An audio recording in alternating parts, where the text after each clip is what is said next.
Time இருக்கே போகலாம், இன்னும் 6 மாதம் இருக்குல்ல. ஜோசி சொன்னார், ஆனால் 6 மாதம் நல்லா இருக்குனாரு, 6 மாதத்துக்குள்ள நான் 2 மாதம் சம்பாரிச்சிருவேன் அப்படின்னு கேர்லெஸ்ஸாக அந்த டைமை நீங்கள் விட்டிங்கன்னா திருப்பி போனால் வராது.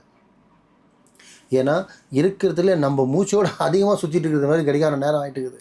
ரொம்ப ஸ்பீடாக போயிட்டுருக்கு. ஒரு நாளில் 1 மணி நேரம் மாதிரி போகுது, ஒரு மாதம் 1 நாள் மாதிரி போகுது. இப்போது நம்மளோட நேரம் போக போக ஒரு மனுஷனுக்கு 1 மணி நேரம் போக போக கூட ஆயுசு குறையுதுன்னு அர்த்தம். அதை முதல்ல நம்ம மக்களுக்கு புரிஞ்சுக்கிங்க. மக்களே, ஒரு நாளில் 24 மணி நேரத்து எக்ஸாம்பிள். இப்போ இன்றைக்கி வெள்ளிக்கிழமை, இன்றைக்கி வெள்ளிக்கிழமை காலைல வெள்ளிக்கிழமை முடிஞ்சு போச்சு, அடுத்தது சனிக்கிழமை. பார்க்குறதுக்கு நல்லா தெரியும், ஆனால் வாழ்நாளில் ஒரு நாள் போயிடுச்சு. வாழ போகிற 60 வருஷம் வாழ்க்கையில் ஒரு நாள் வாழ்க்கை முடிஞ்சிடுச்சு. அப்போ என்ன ஆகுது, வாழ்க்கையில் எல்லாமே உங்கள்கிட்ட போயிட்டு இருக்குது, எதுவும் இங்கே வரல, வரப்போகிறதும் இல்லை.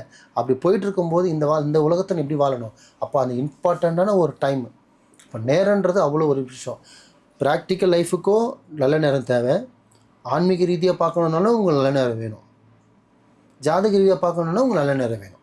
ஸோ அப்போ அந்த நேரத்தை எப்படி நீங்கள் சேவ் பண்ண முடியுமோ அந்தளவுக்கு சேவ் பண்ணி கரெக்டான டைமில் எழுந்திரிச்சு, கரெக்டான டைமில் முடித்து, கரெக்டான டைமில் போய் நல்ல பேர். நான் சொன்ன சிம்பிள், காலைல எழுந்திரிச்சோமா சீக்கிரம் போனாலே எல்லா இடத்துலையும் நல்ல பேர் வாங்கிடலாம்.